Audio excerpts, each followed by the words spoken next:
ৰাজধানী নতুন দিল্লীত প্ৰথমবাৰৰ বাবে অনুষ্ঠিত বড়োলেণ্ড মহোৎসৱ। প্ৰধানমন্ত্ৰী মোদীয়ে উদ্বোধন কৰে বড়োলেণ্ড মহোৎসৱ।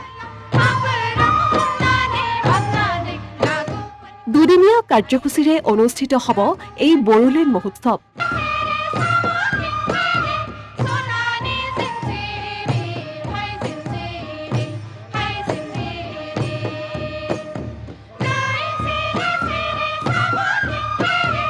প্ৰথমবাৰলৈ নতুন দিল্লীত আয়োজন কৰা হৈছে বড়োলেণ্ড মহোৎসৱৰ।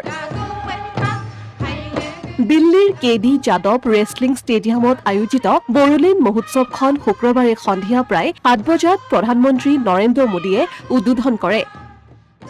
সদৌ বড়ো ছাত্ৰ সন্থা, বড়ো সাহিত্য সভা, দুলাৰাই বড়ো, হৰিমু আফাত আৰু গান্ধী হিন্দুস্তানী সাহিত্য সভাৰ উদ্যোগত নতুন দিল্লীত প্ৰথমবাৰৰ বাবে বড়োলেণ্ড মহোৎসৱৰ আয়োজন কৰা হৈছে।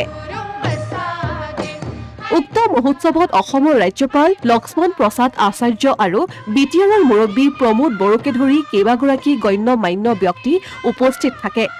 ইফালে প্ৰধানমন্ত্ৰী মোদীয়ে বড়োফা উপেন্দ্ৰ নাথ ব্ৰহ্মৰ আবক্ষ মূৰ্তিত পুষ্পাঞ্জলি অৰ্পণ কৰাৰ লগতে বাগৰুম্বা আৰু ৰবন সমন্দ্ৰীৰ বড়ো নৃত্যৰ লগতে অন্যান্য খিলঞ্জীয়া নৃত্য দলসমূহৰ প্ৰদৰ্শনো উপভোগ কৰে।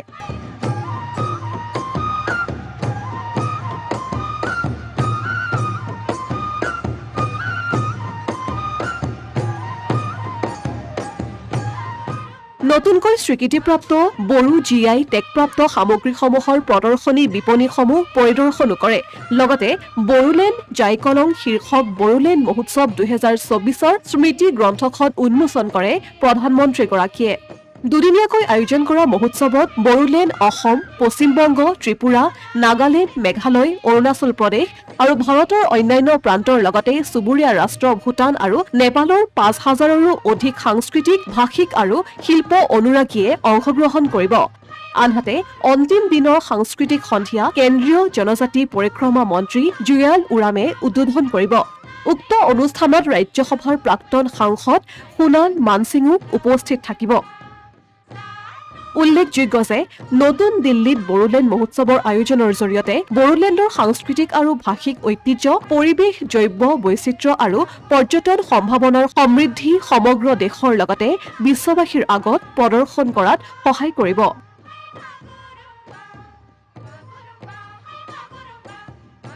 প্ৰধানমন্ত্ৰী মোদীৰ নেতৃত্বত 2020 চনত বড়ো শান্তি চুক্তি স্বাক্ষৰিত হোৱাৰ পিছৰে পৰা বড়োলেণ্ডত ঘূৰি অহা শান্তি আৰু প্ৰগতিৰ যাত্ৰাক উদযাপন কৰাটো এই মহোৎসৱৰ আন এক অন্যতম কাৰণ। সংস্কৃতিৰ ওপৰত গুৰুত্ব দিয়াৰ উপৰিও বড়োলেণ্ডত থকা চান্থালী, বঙালী, ৰাজবংশী, জনগোষ্ঠীয়, অসমীয়া, গাৰো, ৰাভা, গোৰ্খা, উৰিয়া আৰু একাধিক জনগোষ্ঠীৰ সমাহাৰেৰে গঠিত সাংস্কৃতিক আদান প্ৰদানৰো এক বাৰেৰহণীয়া অঞ্চল হিচাপে বড়োলেণ্ড প্ৰতিষ্ঠা কৰাটো এই মহোৎসৱৰ আন এক উপলক্ষ্য।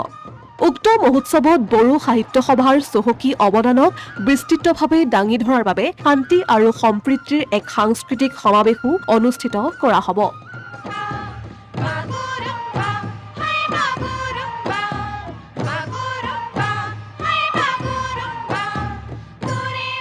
Asomiya Pratidin digital desk.